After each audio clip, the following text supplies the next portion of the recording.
ഞായറാഴ്ചയായിട്ട് കഴിഞ്ഞ കുറച്ച് നാളായിട്ട് ഇൻസ്റ്റാഗ്രാമിൽ കിടന്ന് കളിക്കുന്ന ഒരു നല്ല ബീഫിന്റെ റെസിപ്പി കൊണ്ട് തരാം. ഇത് കഴിഞ്ഞ ലീവിന് പോയപ്പോൾ നമ്മൾ ട്രൈ ചെയ്തൊരു സംഭവം കേട്ടോ. വേറെ ഒന്നുമില്ല, 3 ഐറ്റം മാത്രം ഇട്ടിട്ടുള്ളൊരു ബീഫ് കറി. ആദ്യമേ പറയാണ്, ഇത് നമ്മുടെ റെസിപ്പി ഒന്നല്ല, ഇൻസ്റ്റാഗ്രാമിൽ നമ്മൾ കണ്ടിട്ടുള്ള ആ റെസിപ്പി തന്നെ, വേറെ ഒന്നുമല്ല. ചെറിയ ഉള്ളിയും അതേപോലെ തന്നെ ക്രഷ് ചെയ്ത നല്ല വറ്റൽമുളകും പിന്നെ ബീഫും പിന്നെ കുറച്ച് ഉപ്പും അത്ര മാത്രമായിട്ട് നമ്മൾ ഉപയോഗിച്ചിട്ടുള്ളൂ. ആദ്യം കട്ടിയുള്ള കുക്കർ എടുത്ത് അടുപ്പത്തേക്ക് വെക്കുക. ആ കുക്കർ ചൂടായിട്ട് വരുമ്പോഴേക്കും വെളിച്ചെണ്ണ ഒഴിച്ചു കൊടുക്കുക. വെളിച്ചെണ്ണ ചൂടാകുമ്പോഴേക്കും ചെറിയ ഉള്ളി ഇട്ട് കൊടുക്കുക. കുറച്ച് ഉപ്പിട്ടിട്ട് നന്നായിട്ട് വഴറ്റുക. വഴറ്റി വരുമ്പോഴേക്കും കുറച്ച് നമ്മൾ നേരത്തെ ഇടിച്ച് വെച്ചാൽ നമ്മുടെ വറ്റൽമുളക് ഇട്ട് കൊടുക്കുക, ബീഫും കൂടെ ഇട്ട് കൊടുക്കുക. നന്നായിട്ടാണ് മിക്സ് ചെയ്യുക. നന്നായിട്ട് മിക്സ് ചെയ്തിട്ട് കുക്കർ അടച്ചിട്ട് ഞാൻ കേൾപ്പിച്ചത് ഒരു 8 വിസിലാണ്. നിങ്ങളുടെ ഇറച്ചിക്കനുസരിച്ച് നിങ്ങളോട് വിസിലടിപ്പിക്കുക.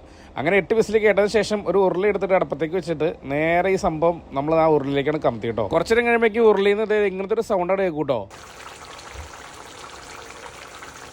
എന്താണെന്നറിയില്ല, ഈ ഒരു സൗണ്ട് കേൾക്കുമ്പോൾ വല്ലാത്തൊരു സാറ്റിസ്ഫാക്ഷനാണ്. എന്തൊക്കെയായാലും നമ്മുടെ ഉരുളി കിടന്ന് നമ്മുടെ ബീഫ് ഒരു അല്പം വെള്ളമൊക്കെ നമ്മൾ പറ്റിച്ചെടുത്തിട്ട് ഈ ഒരു കൺസിസ്റ്റൻസിയിലേക്ക് നമ്മൾ ആക്കി എടുത്തിട്ടുണ്ടോ. അങ്ങനെ ഈ ഒരു സെറ്റപ്പിലേക്ക് വന്നു കഴിയുമ്പോഴേക്കും നമ്മൾ കുറച്ച് കുത്തരി ചോറ്, നമ്മുടെ ചോറില്ല ആ ചോറ് എടുക്കുക. അതിനകത്തേക്ക് 2 സ്പൂൺ സംഭവം കോരിയെടുത്ത് ആ ചോറിന്റെ കൂട്ടത്തിൽ കുഴച്ചിട്ട് കഴിക്കുക കേട്ടോ. ഒരു ഭയങ്കര മഹാസംഭവം എന്നൊന്നും പറയുന്നില്ല, വല്ലപ്പോഴും നമ്മൾ ഒരു ടേസ്റ്റ് മാറ്റി പിടിക്കുന്ന കൂട്ടത്തിൽ വേണമെങ്കിൽ ട്രൈ ചെയ്യാൻ പറ്റിയ ഒരു സംഭവം തന്നെയാണ്. എന്തൊക്കെയായാലും ബീഫിന്റെ ഒറിജിനൽ ഫ്ലേവറൊക്കെ കിട്ടണ്ടായിരുന്നു.